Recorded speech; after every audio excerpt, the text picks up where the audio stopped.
We'll start off with a case. 11-year-old girl who was not growing presented to us with bones which were fused. At that point of time, she actually had gone to a pediatrician and then to a gynecologist at 6 years of age with thelarchy for 1 month.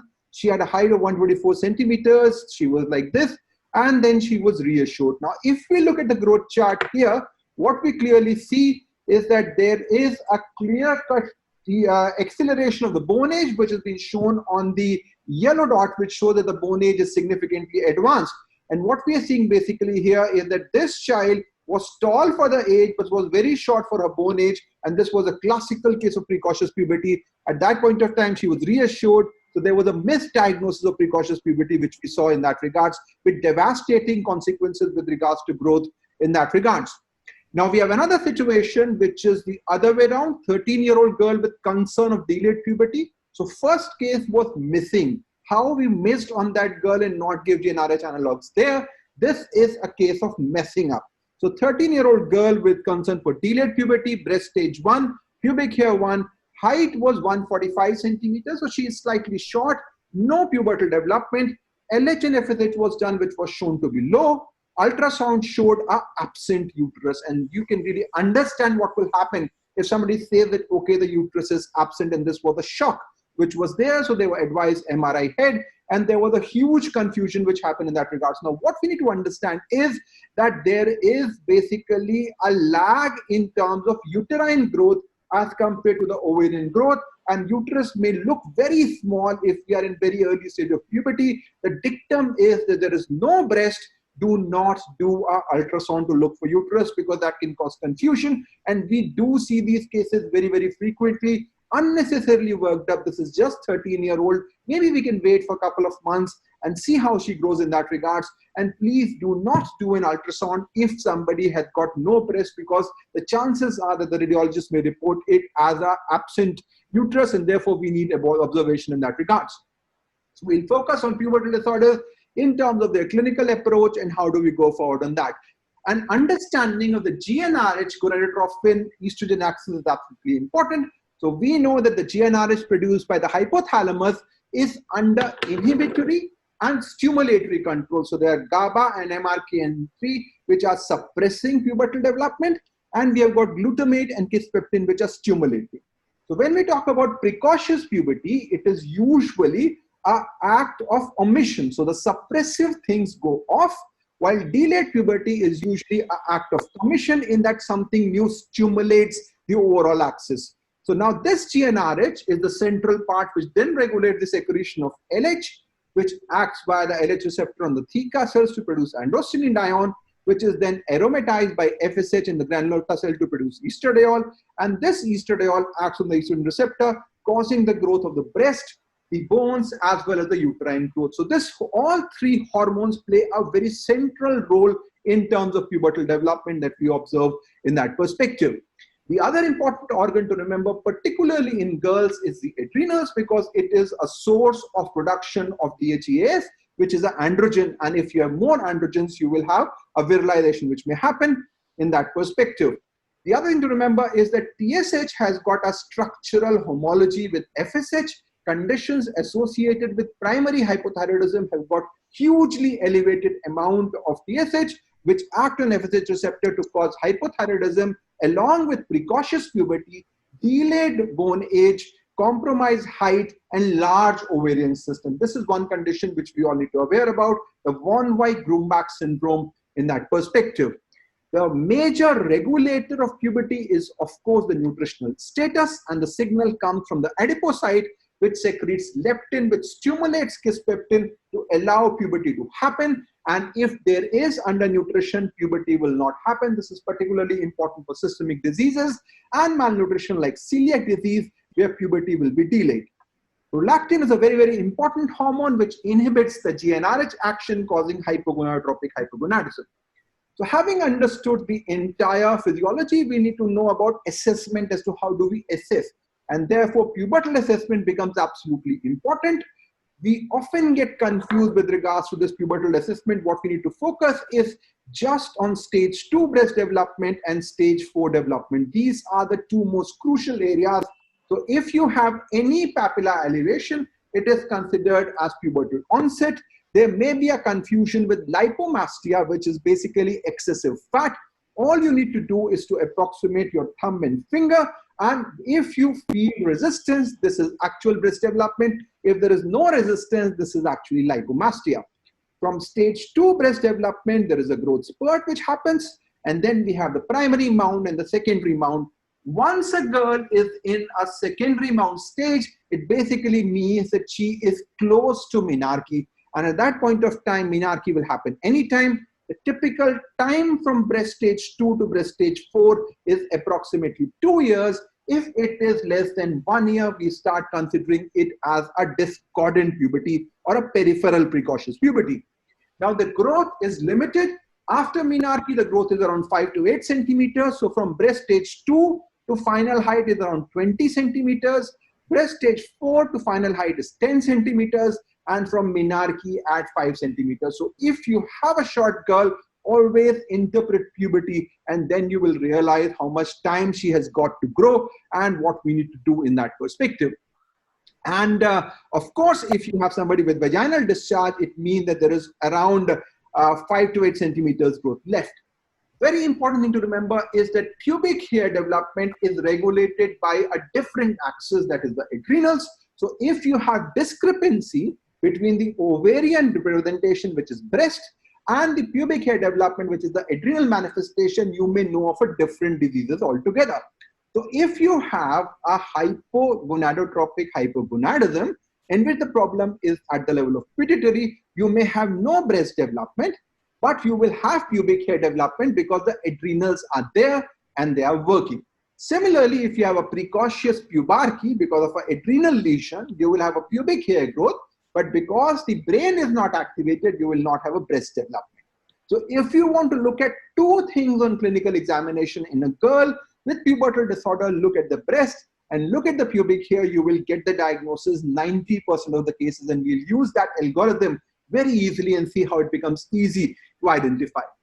The other thing to remember is that the hormonal pattern, the gonadotropin pattern, is what really predicts in terms of pubertal development.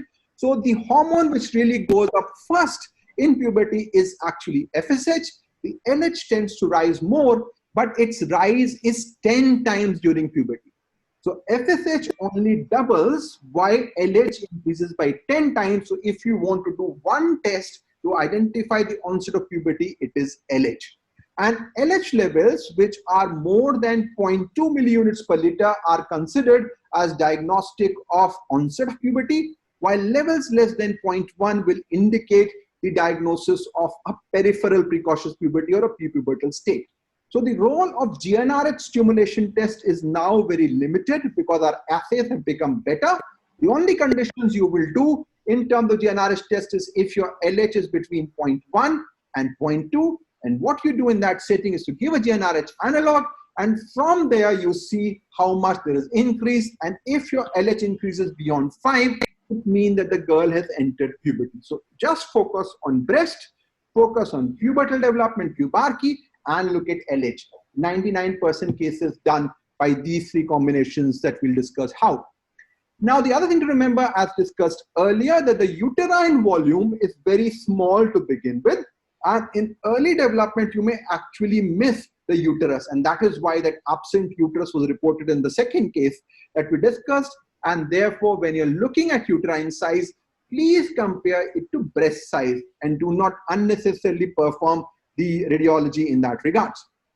Now, when should we be bothered about puberty? So basically, thelarche should happen by around 10 to 11.5 years. If there is before 8 years, it's early. Beyond 13 years is late. Pubarche, again, same 8 and 13. And menarche, 9.5 years is precocious, and delayed is beyond 15 years, or a gap of more than 4 years before the onset of thelarche and menarche. That means it's a stalled puberty in that regards that you need to be worried about in that regards. So we'll start off with precocious puberty, which is a very common presentation in girls. Maybe around 2.5% girls will have precocious puberty, but 90% of them will be physiological, who do not require any extensive investigation. Treatment may be required, mind you, because when you say physiological, it may still affect their growth. Disorders are there in 10%. Younger the girl, less than 6 years, more rapid development, and other features may point towards an organic pathology. So a routine MRI is not indicated in every girl with central precocious puberty. It is indicated if the age is less than 6 years or there are neurological features in that regard. The precocious puberty in girls is defined as pubarchy or thelarchy before 8 years of age and vaginal bleeding before 9.5 years of age. And in that perspective, we need to know that precocious puberty in girls could be incomplete in the setting of thelarchy, pubarchy, or menarche. Complete, where it could be peripheral, which is very less likely in girls. Ovarian cysts can have an on and off puberty, so you will have some estrogen production, there's a shedding which may happen. Hypothyroidism will present with delayed bone age, growth failure, large ovarian cyst. McCune-Albright syndrome, very early onset, recurrent cysts, recurrent breast development. As soon as if you have a breast development, you will have a bleeding. So there is a discordant pattern of puberty, and then central is usually idiopathic in that regards. Now, the key questions that a physician has to answer in terms of dealing with precocious puberty is it precocious puberty? Is it complete or incomplete? And then finally, is it central or peripheral in that regards? And finally, what's the cause? So precocious puberty or pubertal status in girls can be judged via estrogen, but the estrogen assays are not very good at low levels. So there's no point really relying on estrogen a lot. Look at more clinical parameters. So if the vaginal mucosa is pale or there is a vaginal discharge, it means that the girl is in puberty. If the endometrial thickness is more than 3 mm, there is growth acceleration, there is bone age advancement, there is discharge, abdominal pain, you have to worry. So don't just rely on an estradiol less than 5 because that may happen in many of these normal situations and nothing needs to be done in that regards. Now, we've discussed this already. There are puberty mimics like neonatal thelarchy, which is because of maternal estrogen. There is also lipomastia, which we have to worry about, and pubic hair of infancy. This is something which is now considered to be benign. So if there is no virilization, there are a couple of pubic hairs within the first year, don't bother in doing too many investigations. Maybe rule out CAH, but otherwise this is a benign condition. Not much workup is required in that regards. Now, once you know it is precocious puberty, the question is it complete or incomplete? So when we say incomplete puberty, it may be an isolated thelarchy. It may actually be a progressive puberty as well. So always work up to see whether other systems are affected or not subsequently. You can have just pubarchy, which means it may be a CAH, a precocious pubarchy, or rarely a adrenal tumor. So if there is a clitoromegaly, if there is voice change, if there's virilization, think of an adrenal tumor in that regards. And finally, as Dr. Yutika has said, isolated vaginal bleeding would mean trauma, tumor, and abuse. It is not an endocrine condition. Do not do any endocrine investigation. Go for a gynecological referral in that regards.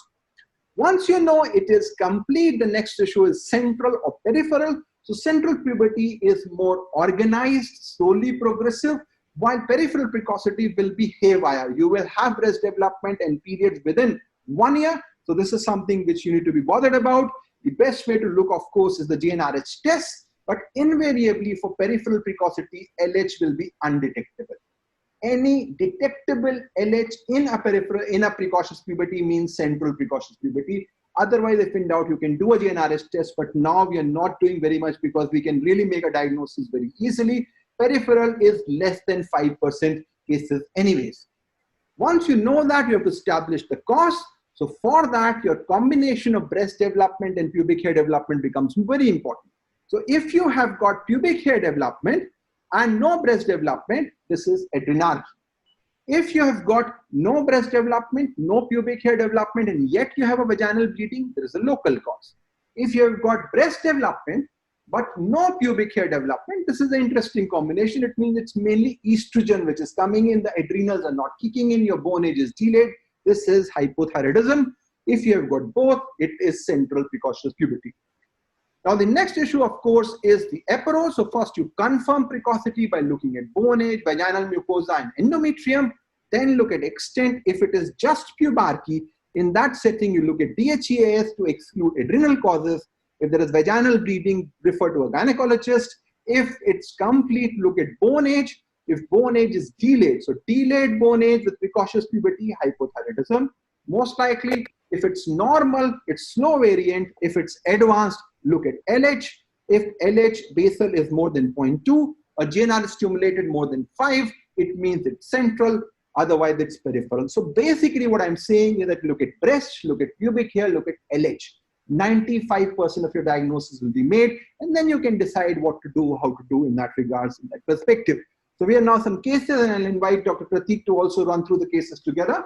So you can start off with the first case. Thank you, sir. So a 7-year-old girl presented with thelarchy. She was at breast staging 2, no menses, pubic hair stage 2, and height was 118 centimeters. Now at 7 years, her bone age was 6.5 years, and this girl was evaluated for the above.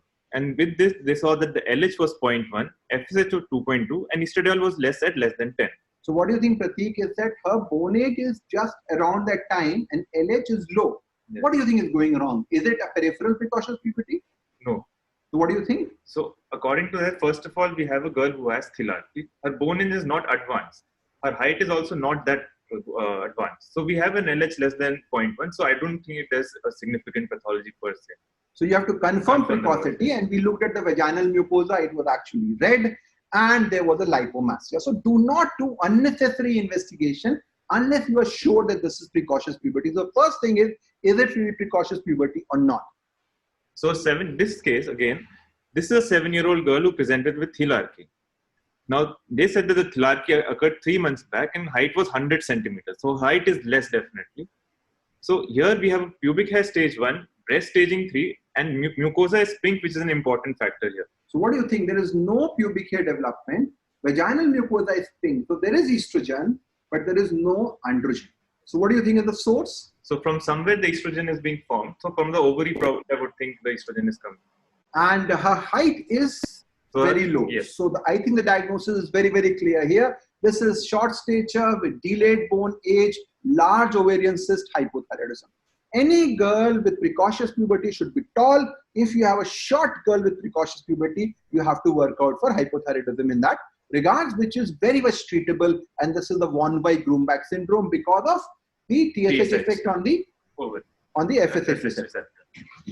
So if we go by our mobile app, it will also ask about these questions. This is just the algorithm. You just put its thelarchy, then you ask about the bone age. If you say bone age is less, you directly go to the diagnosis of hypothyroidism, which is there. Now, next case, Pratik. Yes. Here we have a 2-year-old girl, a very young girl, who's come with the complaints of thelarchy. Now, the onset was 6 months back. It was so slowly progressive. So here we have breast staging 3, no pubic hair, and obviously no vaginal bleeding. Now, this girl was evaluated, and where we found the LH was less than 0.1, FSH was 3.2, and estradiol was 8. So what do you think? Her FSH is high. So is it precocious puberty? No, I would not go with the precocious puberty because LH is first of all more sensitive for that. So what do you think this is? So this is, first of all, we just have breast staging involvement. Estradiol is not high, so I would go for just an isolated thelarchy rather than anything. So this is a classic age of presentation of isolated thelarchy. Bimodal, first is around 6 months to 2 years, second is around 5 to 7 years. So just not bother much. Ultrasound will show microcystic appearance and FSH is slightly high. So this is a continuation of the mini puberty, I would say in that regards. Nothing to be done, no treatment required in that perspective, very common. What about this girl? So now we have a 7-year-old girl who's come with the complaints of only vaginal bleeding. This was only one episode. The breast staging was 1. She has vaginal bleeding without breast development. Pubic hair stage is 1 and no. So what do you think now? So no breast, no pubic hair? So this is not a central cause and this is only vaginal bleeding. So I would like to... Could it be peripheral? Not really, because we can see further. Pubic hair staging is just 1. There is no breast development. There's no breast development. So how you cannot have no breast development and bleeding if there is estrogen involved. So this is neither, it's not a precocious puberty. This is a local cause. Vaginal mucosa was red and of course investigations were done which was normal, and this is a local etiology which was found and there were the foreign bodies. The big message is that if you have no breast and bleeding, send to a gynecologist. No need of an endocrine evaluation. What about this girl, 2-year-old girl with vaginal bleeding? Yes, so this is a girl again with just vaginal bleeding. Now, according to the history, there was thelarchy which was 3 months back. her height is 92 centimeters, so this is slightly advanced height. Weight is 14 kgs. Pubic hair stage 1, breast 3, and now mucosa is pale. This is different from the previous So case. again, no pubic hair and bleeding. So there is estrogen, there is no androgen. So it is coming from the ovaries. Thelarche 3 months, immediate bleeding. So it means basically that there is not enough time. So it's a very rapid. So this is a peripheral precocious puberty in a 2-year-old girl. What will you look on the skin in this girl? I would look for Caffioli spots or large spots in the skin. So this is basically very, very clear-cut case of a McCune-Albright syndrome in which you will find Caffioli spots and your LH will actually be 0 in that regards, and E2 may be very high. The highest E2 I have seen in precocious puberty is in the ovarian cyst and McCune-Albright. This is a on and off condition, and this may improve on that in that regard. So again, if you have no pubic hair development, discordant puberty, this is ovarian peripheral precocious puberty in that regards. So thanks Prateek for that. Now we'll go in terms of management. So the management basically depends upon the cause. If there is a central precocious puberty with an onset less than 6 years of age or between 6 to 8 years of age with an advanced bone age, in that situation you have to treat.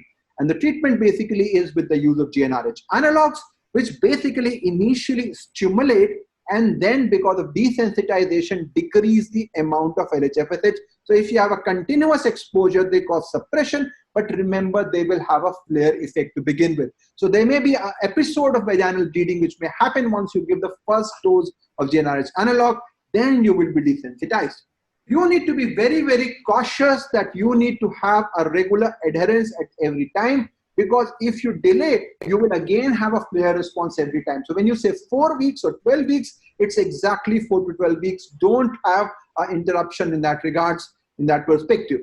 Now, the other thing to remember that this will suppress your estrogen levels, it will suppress the breast development, other things, but it will not have an effect on pubic hairs because it is an adrenal dependent cause. It will have a mainly effect on breast development which will happen. If somebody cannot afford it or in intellectually compromised children, we sometimes use medroxyprogesterone acetate, which is exclusively working at the level of the endometrium. It will have no impact with regards to the overall growth or other perspective in bone age in that regards. Now, GnRH analogs have been derived from the structural modification of the native GnRH, which is a decapeptyl. It has got 10 peptides, and there are particular areas which makes it vulnerable for stability as well as metabolism. So we have got variations in which we get this D-leucine producing leuprolide, which is the most commonly used agent. We use 4 weekly at 3.75 milligrams, 12 weekly as 12.15 milligrams, and somebody who is above 30 kgs, a double dose is required in that regards. The other agent which is available is triptorelin, which is basically more potent and it is more beneficial, and you don't need to change the dose as per the weight in that perspective. And finally, in the United States, we have got the yearly Hysterlin implant, which is available. Most of us are using leuprolide and triptorelin, and very recently the FDA has approved a subcutaneous injection of leuprolide, which can be used once in 6 months. So this is something which will be very, very helpful in that regards. Now, the GnRH analog guidelines, which were recently published in the Hormone Research, and I was really lucky to have being part of this guidelines, particularly the monitoring committee, really states the clear-cut way how do we manage them. So they say that if you have girls younger than 7 years with a rapid puberty, you have to treat. Otherwise, you have to be cautious in that regards.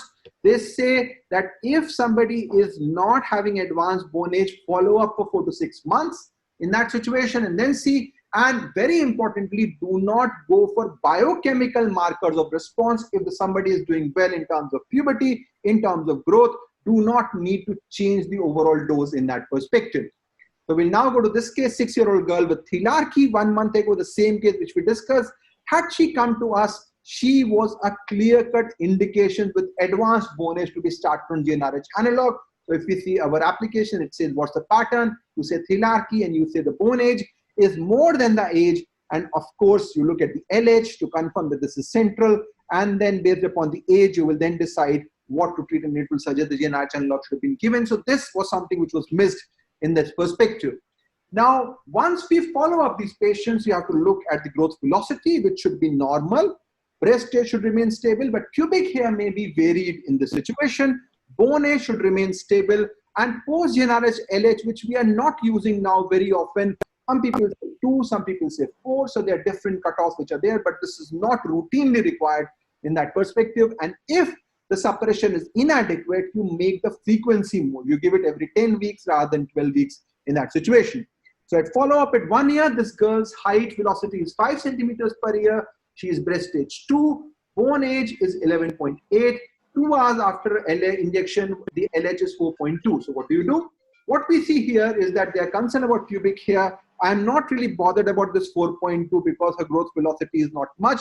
Do not do anything. Continue with the same dose. There is no need of any change.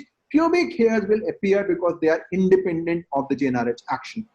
Now, peripheral precocious puberty, you can use aromatase inhibitors like letrozole. You can use selective estrogen receptor modulators like tamoxifen, but this condition is extremely difficult to treat. Fulvestrant, which is an estrogen receptor antagonist, has recently been launched and has been approved for use of McCune-Albright syndrome in that regard. Hypothyroidism responds dramatically to thyroid supplementation, and there will be regression in that regard. So now we've discussed about precocious puberty. We'll go through about delayed puberty, and which is again a common presentation, but it is more common in boys as compared to a girl. The likelihood of a pathological cause in girl is around 70%. So 30% is physiological, 70% will have some pathology, and 30% can have a severe sinister pathology. So your aim is to decide which girl requires evaluation, while which girl does not require evaluation in that regards. Now, when we talk about delayed puberty, it could be physiological, like constitutional delay, or pathological because of a hypothalamic or a ovarian cause. Hypothalamic cause can be functional because of a nutrition, chronic disease, hyperprolactinemia, or a pituitary problem, and ovarian dysgenesis or Turner syndrome will be the most important. So 3 major causes I will see would be CDGP in that regards, then functional systemic illness, permanent problems, and dysgenesis in that regard. So 3 questions which will be asked is it delayed puberty? Is it physiological? What's the site? And how do we evaluate? So delayed puberty is defined as absence of thelarchy by 13 years and absence of menarche within 5 years of onset of breast development. The next issue is it physiological? So usually 30% of girls will actually have a constitutional delay of puberty and growth. But if they have pubarchy, if you have pubarchy, you cannot have CDGP. If they have a normal growth, it goes against CDGP. If the puberty had started, it again stops, it cannot be CDGP. And if you have CNS features like headache, vomiting, it cannot be CDGP. So key things would be to look at pubic hair again, which will give you the diagnosis in that regard. Finally, look at the site. So you look at the gonadotrophins. If the LH, FSH are low, it is hypo. If it's high, it is an ovarian pathology, which you will get. Again, I said breast and pubic hair, the combination is very important. So if you have got pubic hair development with breast, which are absent, it means that the adrenals are working, but pituitary are not. So this basically means that you have a GnRH deficiency. If you have no breast development, no pubic hair development, it means this is a constitutional delay or a systemic illness. If there is breast development but no pubic hair development, it means that you have estrogen, you don't have androgens, which means it is androgen insensitivity syndrome. And finally, if you have a normal breast development, normal pubic hair development, but no periods, it means it's a Mullerian agenesis in that perspective that you have to think of. Look for obesity. If somebody has obese with delayed puberty, think of Prader-Willi, Turner's, PHP, and leptin abnormality, polydactyly for syndromes. Hearing deficit. Hearing deficit with delayed puberty would mean Turner, charge, and pseudohypoparathyroidism. If you have brachymetacarpia, that will indicate Turner syndrome and pseudohypoparathyroidism. Short stature, Turner syndrome, hypertension, Turner and 17-hydroxy. So look for basic clinical clues to find the diagnosis. Again, the approach is to do screening tests like CBC, SGPT, creatinine, thyroid, celiac, and electrolytes. If they are normal, look at FSH. FSH is high, do a karyotype. If karyotype is abnormal, you will get Turner or gonadal dysgenesis. If it's normal, then you basically go for autoimmune endocrinopathies, electrolytes, calcium to look for pseudohypoparathyroidism. If, on the other hand, you have got low FSH, it is hypogonadotropic hypogonadism, look at prolactin. If prolactin is normal and you have pointers to HS like anosmia, synkinesia, which is abnormal movement of different parts of the face, and neurological features, look for a GnRH deficiency and an MRI head, while if it's not there, look at LH. If LH is more than 0.3, it is CDGP. Less than 0.3, you do a GnRH testing. If more than 5, go CDGP, and less than 5, suggest MRI head and a central cause. So again, look at basic evaluation to begin with, look at FSH, then prolactin, and then require GnRH test. So basic tests will make your diagnosis very easy. So Pratik, you can come in and join with the 16-year-old girl with delayed puberty, breast stage 1, pubic hair 1. What do you think about this girl? So first of all, it's a 16-year-old girl who's come with delayed puberty, breast stage 1 pubic hair. Height is slightly less and her weight is 28 kg. Now in this case, we have LH is 0.2, FSH is 1.1. So we have 0.2. So this is hypo. So you need to do an MRI? Yeah, so what do you think? Yeah.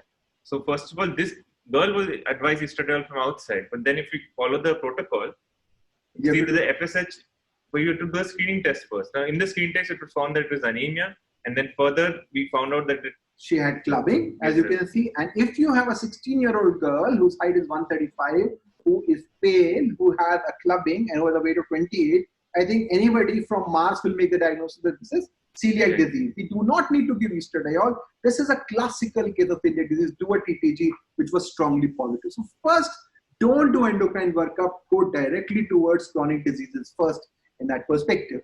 Now, 16-and-a-half-year-old girl. Now she has come with stalled puberty. In this, the onset had started at 12 years, but then it stopped for 3 years. So this is CDGP? No, we cannot say it is CDGP. So CDGP is out, basically. Yeah. So here the height is 156 centimeters, so she has grown up to 156, weight is 54 kg. Are you more bothered about delayed puberty or stalled puberty? I am more bothered about stalled puberty. Because this could be an acquired cause which is coming in. Something has happened now. So LH and FSH is low. So what do you think would be wrong? So some form of hypogonadism, why it is being caused, we need to evaluate further. So most important thing test here would be? First of all, we have to do a prolactin, see whether it is causing the problem. So you have a hypo, which looks like an acquired hypo, look at prolactin. And your prolactin is 12 and galactorrhea is there. So what's going on here? So she has galactorrhea, but her prolactin is normal. So in this, basically, I have high suspicion of prolactin being high. So in this MRI was done, which showed a problem. But however, what happened here is that we need to get a diluted prolactin level. So this is basically a typical case of a hook effect, which may happen if your prolactin is too high, which overwhelms the system. So if you have clinical features of hyperprolactinemia, stalled puberty, low LH, and galactorrhea, and your prolactin is normal, look at MRI, sees a lesion, you do a diluted prolactin, and it was found to be very high. So this is very important hook effect in that regard. So 16-year-old girl again with primary amenorrhea. Proceed. So this is primary amenorrhea. I would like to see further. Now she has breast development gone up to stage 4, no pubic hair, and she's so not. What does it mean? So estrogen effect is there. So estrogen is there, and androgen is less. Is not there. That's so what does it mean? So more androgen, more estrogen is coming from somewhere. We need to evaluate further. But there is no androgen coming in. So if we go by our app, it says that look at puberty. There is no pubic hair status. This is very clearly complete AIA. So this is very important. You have a girl who has a very high FSH now. So this is actually a complete androgen insensitivity, which is the second most common cause of primary amenorrhea in girls, very importantly. 17-year-old girl with primary amenorrhea, again. Yes, so she has breast staging 4. Now she has pubic hairs up to 4. Only the menses have not been attained. So she has estrogen, she has androgen, she has no pubic. What does it mean? So means there is some form, estrogen effect is the androgen effect. So I would like to look further for local effects rather than other things. So now the investigations are normal. So all you have to look at in that regards is there is breast development, there is no hyperandrogenism. So there is pubic hair is present. This is Mullerian agenesis. So very simply, if you look at the breast pubic hair, 90% of cases you will get the diagnosis very clearly. Primary amenorrhea, no breast development, hypogonadism. Primary amenorrhea, breast is there, no pubic hair. You're dealing with AIS. You have breast and pubic hair, yet no development. You're dealing with Mullerian agenesis. You have breast, you have got pubic hair, you've got hyperandrogenism. This could be PCOS. So I think simple things will give you the diagnosis in most cases in that regard. What about this girl? So here we have a 12-year-old girl with growth failure. So here her height is definitely short. She's 122 centimeters, no breast development, no pubic hair, and no menses. She has very characteristic features of brachymetacarpia and webbing of neck. So her FSH is 88. So you agree with the diagnosis of Turner's? Yes, I agree. At least for now, I agree with FSH being high and Turner syndrome. But what happened was that she was given growth hormone and couple of years later presented with abdominal lump. What went wrong, Pratik? So here we have a Turner syndrome, but we don't have the karyotype report per se. So now the karyotype showed XY and XO. So this is very important. Around 10% of girls with Turner syndrome will have a Y cell line. And if you do not evaluate for that, you can end up into a gonadoblastoma. And this is a very, very important thing to remember from that perspective. So Turner syndrome, thanks Pratik. So Turner syndrome is a very important thing to remember. If you have any girl with cystic hygroma antenatally, a cardiac defect like a hypoplastic left heart syndrome, growth failure, ovarian failure or facial features, think of Turner syndrome. Or if there are other features like renal abnormality, skeletal abnormality, nail abnormality or hearing defect, you have to look for Turner's. When we talk about Turner syndrome, it is basically there in phenotypic females with classic clinical manifestation, and a karyotype is absolutely essential. And you need to use 30 metaphrases because there are mosaic forms which are there in that regards. And very importantly, it is one intact X chromosome and loss of entire or part of the other X chromosome. You exclude anybody who has, of course, a male appearance or an atypical genitalia or a distal deletion. So we have to look at a phenotypic female with one intact X and a loss of X chromosome.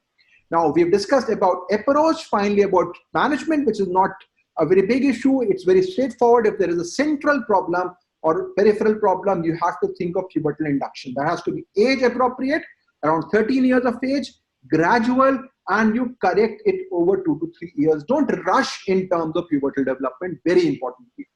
If you have a central problem, you can use GnRH, you can use gonadotropins, but these are mainly for fertility. Usually we use estradiol for pubertal induction, and this is what is there mostly.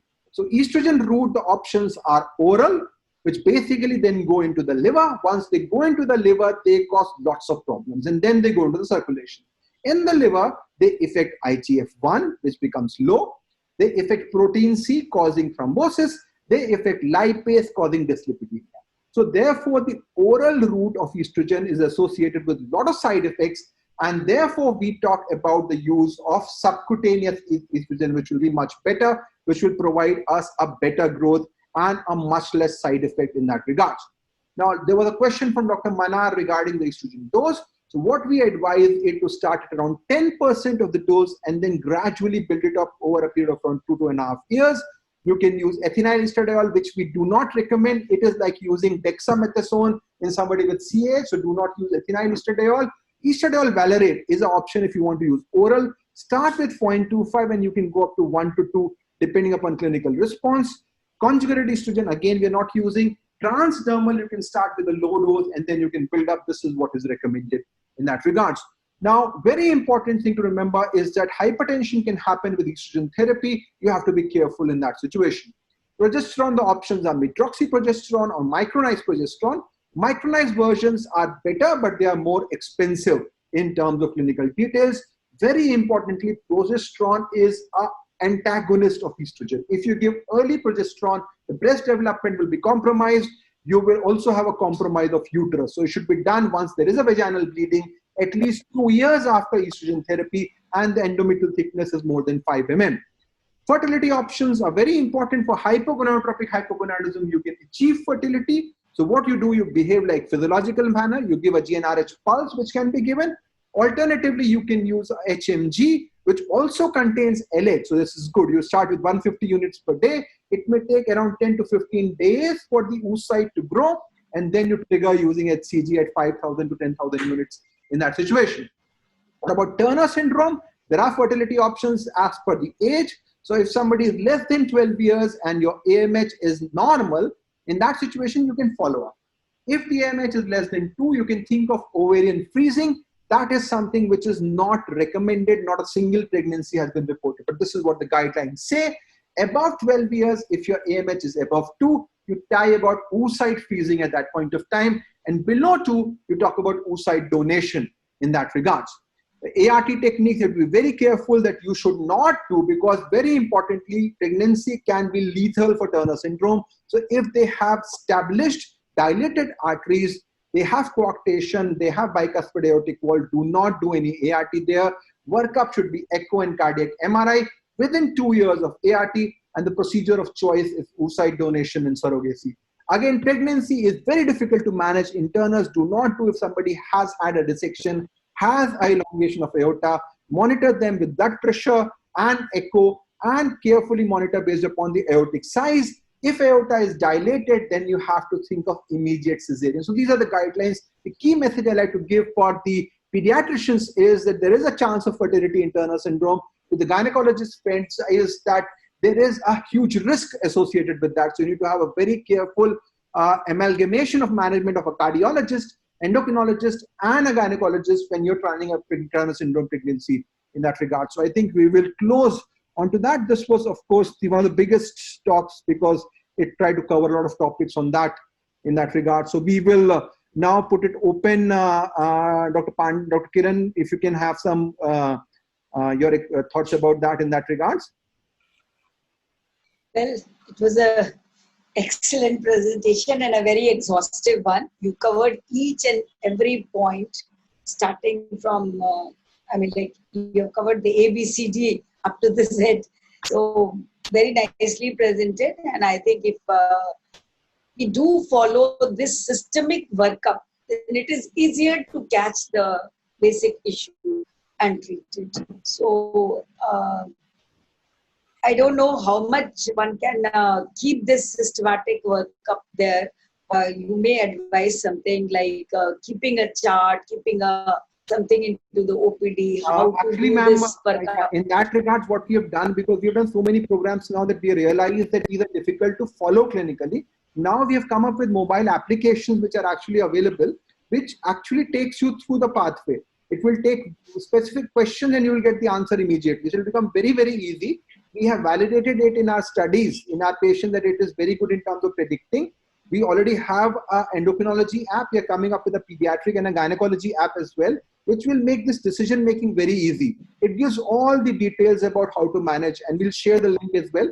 This will be quite useful to manage in that regard. Yeah, that is what I was thinking, because it is otherwise it looks very exhaustive and very difficult to work up. But once you have a specific points systemically, this is the presentation, then this will be there. Like you very nicely differentiated the androgen insensitivity, the Mullerian, the Turner, and so on. Very nice. I think I don't know how our participants, they must be having few questions. A lot of questions are there. We will address the questions. Yeah. So but there are a question by Dr. Naresh. If there's no uterus, ultrasound on uterus, no breast development tool may not apply in newborn age due to maternal hormone, but want to know up to what age. So of course, in the newborn period, you will also have breast development. What we're trying to say is that if you have got enough estrogen to increase uterine size, your breast size will also be increased. So in the newborn period, we're not talking about missed uterus and all in that perspective. This we're talking about somebody who's coming to you with delayed puberty in that regards. Dr. Pankaj is asking a question. Mother is good height and female height is also 95th percentile. Weight okay. No other issue. How to go? So if in that perspective, if somebody is within the target height and you look at the bone age and the predicted height is not too advanced, nothing needs to be done. There was an Australian study 50 years ago from Royal Children's Hospital which looked at high dose estrogen to cause bone fusion. They found that this has an adverse effect on their fertility, on their quality of life. So we do not give high dose estrogen to cause epiphyseal fusion because that will cause more problems there. Dr. Rajesh is asking about management regarding peripheral precocious puberty due to ovarian cyst in the absence of mass and hypothyroidism. If it's just a single cyst, this is usually a one-off phenomena. Don't do anything, just wait and watch unless there are some other features within the cyst, which Dr. Yuthika will talk about, I think, in the next talk. So if there are no adverse features in the ovarian cyst, just monitor. Usually it will go off. If it comes back again, think of MAS because MAS may not have any skin manifestations in that regards. Dr. Karamat from Chennai is asking about precocious puberty GnRH analog monthly or quarterly. Studies have clearly shown that quarterly GnRH analogs, leuprolide, are as effective in terms of clinical suppression. So we will stick to that in that perspective. Dr. Dinesh from UAE is asking about how will we differentiate isolated thelarche due to hypothyroidism and AIS clinically. So I think there's not much confusion. Hypothyroidism thelarche will happen at a much younger age, while AIS will come to us with delayed puberty. So I think there's not much, the age gap will be very much significant. Dr. Mudita is asking about delayed arrested puberty have received some EP before reaching us after few investigations leading to no diagnosis. So we need to remember that estrogen and progesterone may suppress the gonadotropin levels. So if that is the confusion, you stop them and repeat the workup after 8 weeks. You will get the appropriate diagnosis. Again, Dr. Mudika from Haryana is asking about karyotype enough to detect by cell line in Turner's. Do we need to do FISH? No. The studies with regards to gonadectomy and risk is all based upon karyotype. So you don't need to do a routine FISH. FISH is required if you have a marker chromosome or if you have virilization. So if a Turner girl virilizes, you have to do a FISH line. Otherwise, FISH is not required. Now, Dr. Rajesh Joshi is asking about transdermal estrogen. So transdermal estrogen is available in the form of not as the patch at the moment, but more in terms of the tube, which is available in the form of Estrabet. But the transdermal form is available as a smuggled preparation in Nath Brothers. But we are thinking, or we are using in a few patients the topical application in that regard, which is not very good for pubertal induction, but definitely we need to think of the transdermal in that regard. So I think this was exhaustive questions. Dr. Bansal, your thoughts on this process in this talk? I have heard your related talks previously also, and I said initially also it was simply amazing. And this mobile app, I have gone through it. It's really very practical and is a very useful tool in day-to-day clinical practice. So I'll strongly recommend it, and probably in IAP also we will like to take it up next year.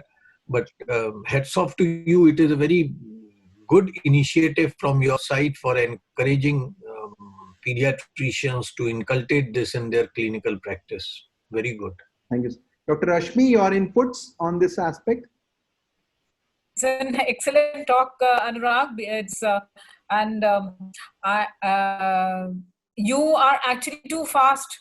I feel that many people must be wondering, they are just calculating in mind, and you are just, obviously it'll take time, but the presentation was excellent.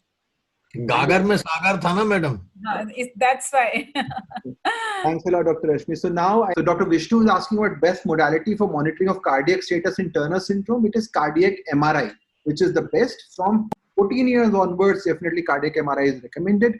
Dr. Manar is asking from Egypt. I occasionally see patients with CAH with precocious puberty, and we use them on aromatase inhibitors. What is your opinion? So there is only one trial which is looked into boys with CAH who are treated with aromatase inhibitors and anti-androgens. Definitely not in girls, of course. But in most cases, what happens is that they will enter into central precocious puberty, and GnRH analogs are used. So aromatase inhibitors, I'm a bit concerned about in peripubertal boys because of the adverse effects on testes, bone, adipocyte, and prostate. Dr. Meena Mohan from Coimbatore is asking about patch of estrogen in dose.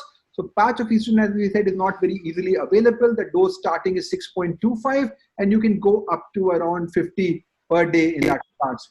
Dr. Aradhana from Delhi is asking about a girl less than 8 years with axillary hair development for 1 year, which is progressively increasing without any other signs. So we do see these sort of cases of isolated axillary hair development. Maybe this is more sensitivity of that particular area. If the bone age is normal, I will definitely get a DHEAS done to ensure that we are not missing out on anything, but usually they tend to improve over time. Nothing needs to be done. Estradiol valerate, we already discussed, start from 0.25, go up to 2 milligrams. Dr. Subodh Gupta from Punjab is asking about the app to calculate bone age. So actually the Mediclasses app has a novel way of assessing bone age, which can be done within 2 minutes, which was developed. Dr. Riddhi played a very important role in its development, and it's available on the Mediclasses app. You can do it very quickly. Dr. Shaktivel is from Trichy is asking about poor patients. Is estradiol valerate the best option? Yes, estradiol valerate will be a good option if you're thinking of an oral preparation. Dr. Pinky is asking about peripheral precocious puberty. Why is it difficult to control height velocity? Need to adjust GnRH frequency and any other dose adjustments of letrozole. See, the basic problem of McEwen Albright is that it is an episodic phenomena. You don't know when suddenly they'll have ovarian cyst form and then will start producing. And inhibition of the estrogen action is much more difficult than actually suppressing the puberty. So that's why the management is very, very challenging. Dr. Neha is asking about leuprolide given monthly versus 3 monthly. 3 monthly leuprolide is better in that perspective. And Dr. Kanchan is asking about the mobile app. So MediClasses app is there. We already have the endocrine version. We're going to come up very soon with the gynecology version as well, which will cover much more beyond these adolescent issues, but also the other reproductive and mainly in terms of the infertility issues, which will make it much easier in that perspective.